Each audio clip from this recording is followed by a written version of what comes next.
Il laboratorio è pronto, capo. Oh, a dire il vero è lui il capo. Io metto i soldi, il progetto e faccio sembrare tutti più affascinanti.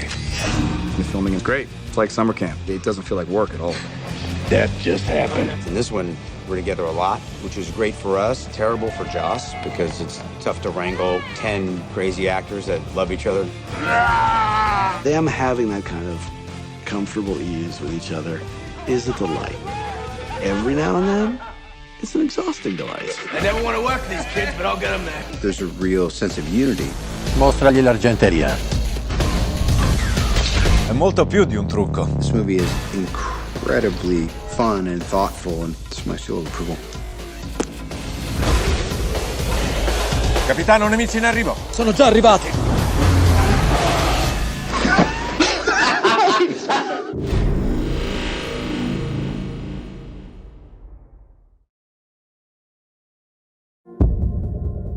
There have been unbelievably powerful female characters in the comics for decades and decades. So it's always on our minds, where can we bring powerful women from the pages of the comics up onto the screen? Natasha's not exactly a team player, but she knows that she belongs with the Avengers. Finiamo il lavoro. She's always been a spy, and she's always been very closed, and we get to see a little bit of what's behind that. Tocca sempre a me raccogliere i pezzi.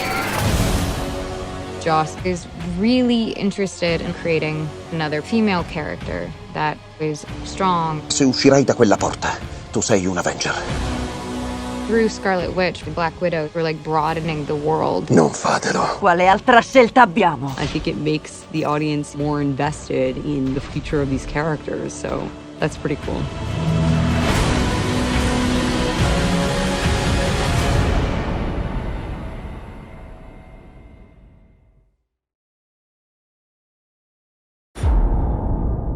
Questo mondo, tristemente vulnerabile, ha bisogno di Ultron. For Tony in Avengers Age of Ultron, there's all this unfinished business. There's part of him that's still a bit of an engineer who just wants to kind of help them all do things a little bit better. Stark got this obsession, which is to create a perfect piece. Tony starts to realize, I don't have to be in the suit the whole time. And in fact, it might be more efficient if I'm not. Ho cercato di creare un'armatura intorno al mondo, ma ho creato qualcosa di terribile. Ultron, in carne ed ossa. He's kind of cut out of the Stark cloth. It's not just this kind of mindless robot. It has personality. Non paragonarmi a Stark! Vuoi rompere il nostro legame? Se proprio devo. He thinks he's doing the logical robot thing, but he's full of rage. Lo avevate programmato per proteggere la razza umana, un bel fallimento. Loro non devono essere protetti, devono evolversi. Ultron si vuole evolvere. Esiste una sola strada per la pace. L'estinzione degli Avengers.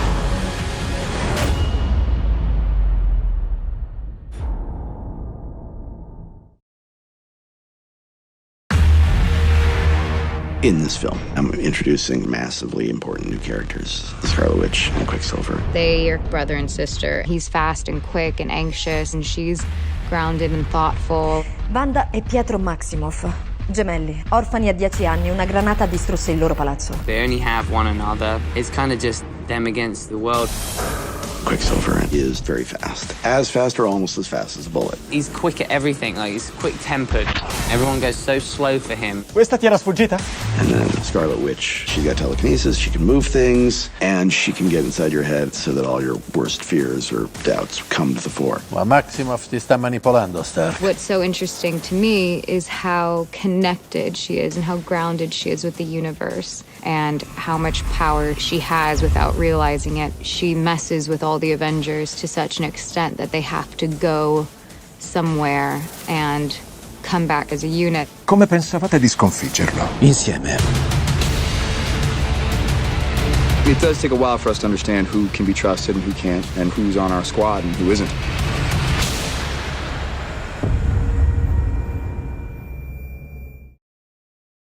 If you make a second movie, you gotta be Ultron, and then he should make the Vision, but they should put Jarvis in the Vision, and then Paul Bettany can play the Vision, because only Paul Bettany can play the Vision. I was just so pleased to see him transcend what you thought Jarvis was and bring into being what the Vision is and actually kind of exceed our expectations. It is a privilege to be among them. For me, just personally, it's a nice sort of continuance of this thing, because I've kind of been involved in this whole thing right from the beginning. The depletion rate of palladium is increasing exponentially, sir. And I'm sort of annexed. You know what I mean? I've always come in right at the end. It's been fun, but it's really nice for me to sort of finally be a part of it, you know, physically. Iron Man's the one he's waiting for. That's true. He hates you the most. The idea was, we'll do it all in camera, we'll fix this, and it's over. Well, we wanted to also give him an AI look, so we sort of back-engineered a way that we were going to utilize the data from the performance, put it back into a full-on CG model, and then bring back the human characteristics that makes him all that more human, and yet not.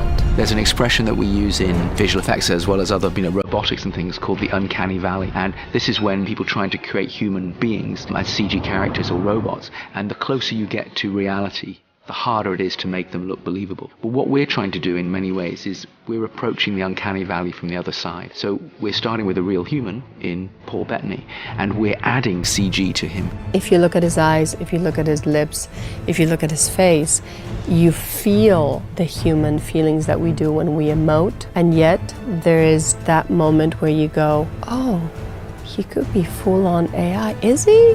I was born yesterday.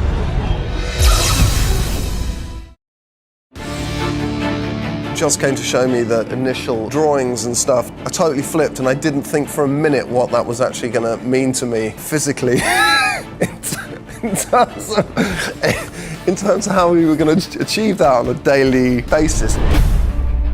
I get put inside this, rubber balaclava that is then glued to my face, and it's a lot of prosthetics. The makeup is actually amazingly quick, I think, for what is accomplished. It's about an hour and a half, and then there's a robot muscle suit that goes on. I wear a cooling suit that has piping that goes all around me, and they plug it in and ice water runs through it and keeps me cool. It's a little like being inside a gin and tonic.